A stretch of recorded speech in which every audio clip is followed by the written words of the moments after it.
Very good morning kids. This is the second part of the chapter.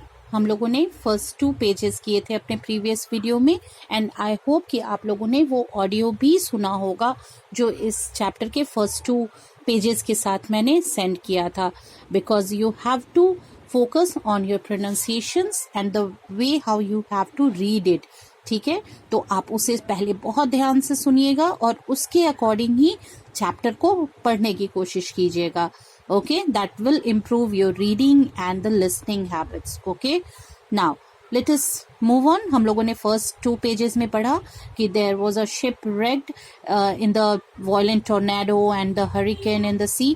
और उसके बाद क्या हुआ था कि जो सर्वाइवर है दैट इज द रॉबिन्सन क्रूजो, वो एक आइलैंड पे पहुंच जाते हैं किसी तरह से वेव्स के साथ स्ट्रगल करते हुए. He was the only survival who reaches to the land. और उस आइलैंड पे वो अकेले होते हैं. जब वो अपने आप को किसी तरह से बचाते हैं वाइल्ड एनिमल्स और दूसरे चीज़ों से और रात अपनी गुजारते हैं एक ट्री पे.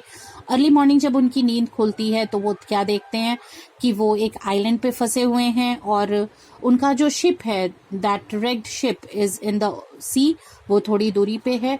और वो वहाँ जाते हैं, एक राफ्ट तैयार करते हैं और धीरे धीरे वहाँ पर उसके डेक पे पहुँचते हैं. ठीक है, स्विम करके और उसके डेक तक पहुंचते हैं. And then what he wants कि जितनी ज़रूरत की चीज़ें हैं, because he know that he has to survive on that land only, क्योंकि अब उनके पास वहाँ से निकलने का कोई रास्ता नहीं था.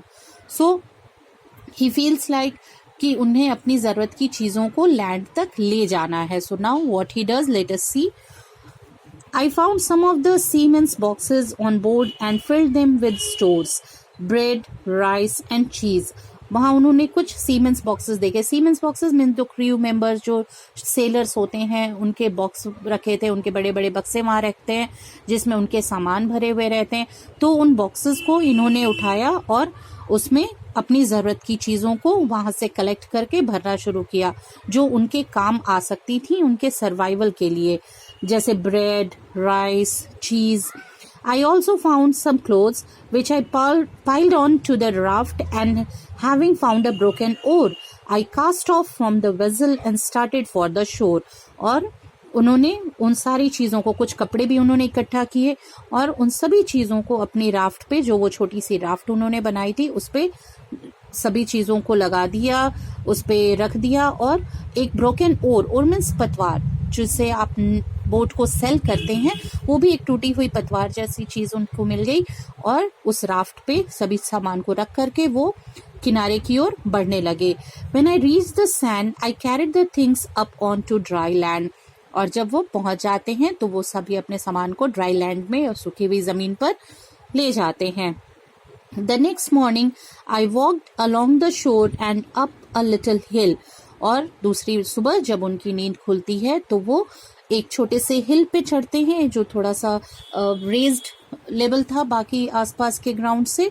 हिल पे चढ़ते हैं और वहाँ से चारों तरफ देखते हैं. तो क्या देखते हैं? From there I could see that I was on an island. वो कहाँ है? एक आइलैंड पे हैं, चारों तरफ से पानी ही पानी था. I was a prisoner without a friend in the world. उन्हें कैसा महसूस हुआ? जैसे वो एक कैदी हैं, वो एक प्रिजनर हैं और पूरी दुनिया में उनका कोई फ्रेंड नहीं है, वो बिल्कुल अकेले हैं, बिल्कुल अकेला फील हो रहा था उन्हें. There was no one living on the island but wild beast. उस पूरे आइलैंड पे और कोई नहीं था रहने वाला, केवल वाइल्ड बीस्ट, एनिमल्स थे वहाँ पे, wild beast. The next day I went back across the sea and brought more stores from the ship. और दूसरे दिन वो फिर से उस शिप पे वापस जाते हैं और वहाँ से अपनी ज़रूरत की और भी बाकी चीज़ें लेकर के आते हैं. Every day I toiled. हर दिन वो बहुत कड़ी मेहनत कर रहे थे, बहुत ज़्यादा उन्होंने मेहनत की अपने शिप पे जाना, वहाँ से सामान इकट्ठा करना, लेके आना, फिर जाना. I brought tools, wood, rope, nails, sails and clothes and sugar and flour and bread. और अपनी ज़रूरत की जितनी भी इस तरह की चीज़ें थी जो उन्हें हेल्प कर सकती थी सर्वाइवल में, जो उनकी खाने की ज़रूरत की चीज़ें थी, वो सब कुछ वो वहाँ से लेकर के आने लगे. In one of the wooden boxes I found gold and silver coins. और एक वुडन बॉक्स, एक लकड़ी के बॉक्स में उन्हें क्या मिला? गोल्ड और सिल्वर के कॉइन्स मिले. The sunshine made them sparkle, और जब सनशाइन उस पे पड़ा तो वो बिल्कुल चमक उठे। वो सिल्वर और गोल्ड कॉइन्स से भरे हुए बक्से जो थे, वो सारे जो कॉइन्स थे वो चमक रहे थे सनशाइन में। What use are you to me, I asked, everyone in the world desires you but me, कि तुम मेरे किस काम के हो उस आइलैंड में, उतना वो भरा हुआ बॉक्स लेकर के गोल्ड और सिल्वर का, वो उनके किसी काम का नहीं था। वो उससे कुछ भी नहीं कर सकते थे। पूरी दुनिया उस पैसे के लिए, उस वेल्थ के लिए परेशान है। हर कोई चाहता है ना कि उसके पास पैसे हो, वो वेल्दी हो, रिच हो। लेकिन जब रॉबिन्सन क्रूजो के पास उस आइलैंड पे गोल्ड और सिल्वर से भरा हुआ पूरा बॉक्स था, लेकिन वो उनके किसी काम का नहीं था। So kids, you should learn कि हमेशा पैसा ही सब कुछ नहीं होता है। You have to earn different things also which are more important, much more important in your life. ठीक है, पैसा सब कुछ नहीं है। मनी इज इम्पॉर्टेंट, पैसा बहुत ज़रूरी है, लेकिन एक समय ऐसा भी आता है जब पैसा हर चीज़ नहीं रह जाता। लाइक नाउ, अभी देखिए present day scenario, your health is the thing जो सबसे ज़्यादा ज़रूरी है। अभी आपके पास बहुत पैसे हो, but if you get infections then what, है ना? तो अभी आपका हेल्दी रहना प्रायोरिटी है, ना कि पैसे प्रायोरिटी है। So just stay safe, you are blessed if you are at home and you are healthy. Okay, तो वो अपने आप से पूछते हैं, कहते हैं कि ये मेरे किस काम के, पूरी दुनिया इसके पीछे परेशान है, लेकिन ये मेरे लिए किसी काम का नहीं है। When I got back to my island, I noticed that the sky was black. फिर जब वो शिप से आइलैंड पे वापस आते हैं तो क्या देखते हैं? द स्काई वॉज ब्लैक, अंधेरी रात हो चुकी थी, पूरा आसमान बिल्कुल अंधेरा था। Great clouds rolled up from the west, the rain poured down, और बहुत ही तेज बारिश होनी शुरू हो गई। क्लाउड्स बिल्कुल घुमड़ घुमड़ करके आ रहे थे और बारिश होने लगी। I saw the ship out at sea rise and then sink beneath a huge wave, और उसी तेज बारिश में, उस आंधी तूफान में उन्होंने देखा कि दूर उस समुद्र में, जहाँ से वो बार बार जाके उस शिप से अपना सामान और स्टोर से इकट्ठा कर रहे थे, वो एक बहुत बड़ी वेव में, एक ऊंची लहर में डूब गया, क्योंकि वो पहले से ही टूटा हुआ था। इट वॉज रेक्ड, और वो उनके सामने डूब गया एक ऊंची लहर में। During the next few months I busied myself in making a house with a strong stockade around it, और कुछ आगे के जो कुछ महीने थे, नेक्स्ट फ्यू मंथ्स, उन्होंने अपने आप को बहुत ज़्यादा बिजी रखा, अपने आप को ज़्यादा से ज़्यादा इन्वॉल्व रखा अपने लिए एक घर बनाने में। और उसे क्या किया, एक वॉल बनाया, वॉल स्ट्रॉन्ग वुडन पोस्ट, और उसके चारों तरफ वुड से, लकड़ी के बाउंड्री की तरह से उन्होंने तैयार कर लिया। To keep the wild animals to keep out, ताकि जो वाइल्ड एनिमल्स थे वो वहां आसानी से एंटर न कर सके।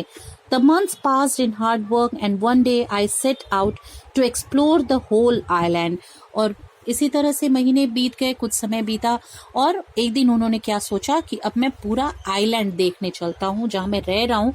Late me explore the whole island. The journey took me 3 days, और ये पूरा आइलैंड घूमने में उन्हें कितना समय लगा? 3 days. And when I got to the other side of the island, I found a delightful valley. और जब वो आइलैंड की दूसरी तरफ पहुंचे, दूसरी छोर पे पहुंचे, तो वहां उन्हें एक बहुत ही खूबसूरत, बहुत ही अच्छा सा वैली नजर आया। There were wild grapes and limes, and I collected a quantity of these and took them back to my house. और उन्होंने बहुत सारा वाइल्ड ग्रेप्स और लाइम्स, ये सब कुछ देखा उस वैली में, और उन्हें कलेक्ट कर लिया। और जब वो लौटने लगे तो उन्होंने काफ़ी सारे ग्रेप्स और लाइम्स कलेक्ट करके और अपने साथ ले आए, ताकि वो उन्हें यूज़ कर सकें। Okay, now let us first underline the words of this page. The first one we'll underline is or.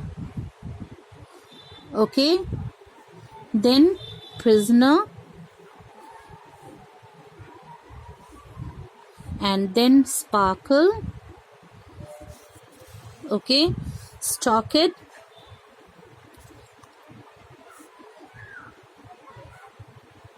quantity. These are the words. Okay, and beneath. beneath. I think we have already underlined in the previous page. Then when he collected all the grapes and vines and limes, वो अपने घर अपने वापस आ जाते हैं जो उन्होंने बनाया था.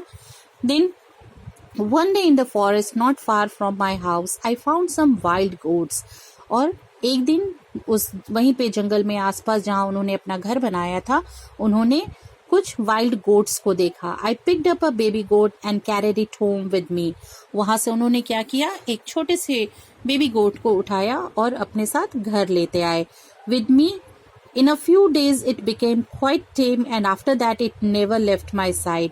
और कुछ दिन उनके साथ रहते हुए वो बेबी गोट क्या हुई, बिल्कुल टेम, बिल्कुल पालतू हो गई, बिल्कुल उनकी बात समझने लगी और फिर वहां से छोड़ करके वो कहीं नहीं जाती थी, वहीं उन्हीं के आसपास रहती थी.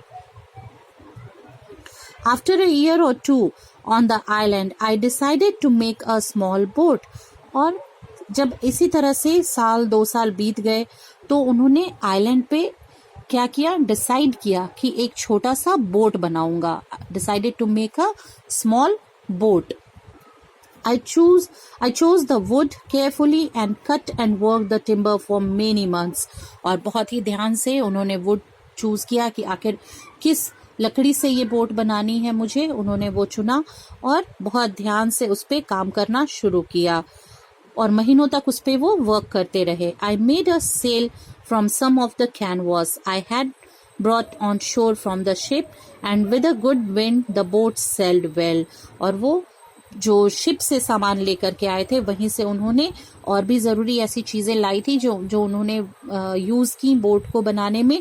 और कुछ समय बाद जब अच्छी हवा चलने लगी, उन्होंने सेल उसका लगा दिया, उसकी सब कुछ तैयारी कर ली, तो वो बोट बहुत ही अच्छे से सेल करने भी लगी, अच्छे से तैरने भी लगी. I taught myself how to make pots out of mud and how to make them hard and durable by burning them. और उन्होंने ये भी अपने आप को सिखाया, या समय के साथ वो सीख गए. जब ज़रूरत पड़ती है ना तो इंसान सब कुछ सीख जाता है. ओके, सो उसी तरह से इनके साथ भी हुआ. इन्हें ज़रूरत हो रही थी हर चीज़ की. He had to survive there because years passed. तो इन्होंने पॉट्स भी बनाने सीख लिए, उन्हें हार्ड भी बनाना सीख लिया कि उसे बर्न करके कैसे हार्ड भी बनाते हैं. I grew some corn and rice, और कॉर्न और राइस भी ग्रू करने लगे वो, and some wheat, and I taught myself to make bread. Okay, ये सभी चीज़ें उन्होंने धीरे धीरे सीख ली और काम करते रहे. My life on the island was a happy one. और उनका जो लाइफ था आइलैंड पे वो बहुत ही ज़्यादा खुशी से भरा हुआ था. He was happy with his life, what was going on. I had a good house, अच्छा सा घर था उनके पास. प्लेंटी टू ईट, खाने के लिए उनके पास सफिशिएंट था, because now he was growing the grains also. And plenty of work to do, और बहुत सारा काम भी था उनके पास करने के लिए. ही वॉज ऑलवेज बिजी, वो बैठे नहीं रहते थे. He kept himself busy with the works. One day I was walking along the seashore thinking about my home across the seas. और एक दिन इसी तरह वो समुद्र के किनारे वहाँ पे घूम रहे थे शोर पे, तो उन्होंने और वो क्या सोच रहे थे, बस अपने उस घर के बारे में जहाँ वो छोड़ के आए थे सालों पहले, जो समुद्र के दूसरे किनारे बहुत दूर था. वो अपनी सोच में गुम थे, उसी कुछ ख्यालों में खोए हुए थे. When I suddenly looked down, अचानक उनकी नजर नीचे की तरफ जाती है. There on the sand in front of me, उनके सामने जो सामने सैंड था, जो रेत पड़ी थी, was a clear footprint. वहाँ एक बहुत ही साफ फुटप्रिंट था, एकदम क्लियर फुटप्रिंट था. It was not mine. वो क्या था? वो उनका फुटप्रिंट नहीं था, but the footprint of another man. किसका फुटप्रिंट था? किसी और का फुटप्रिंट था. Okay, so this is the end of the story here, and this is the extract from the novel we have just discussed in the previous video. Also you have to learn it again. आप audio सुनिएगा और उसके बाद you do the reading in the same way it is done in the audio. So that's it for this chapter. Thank you.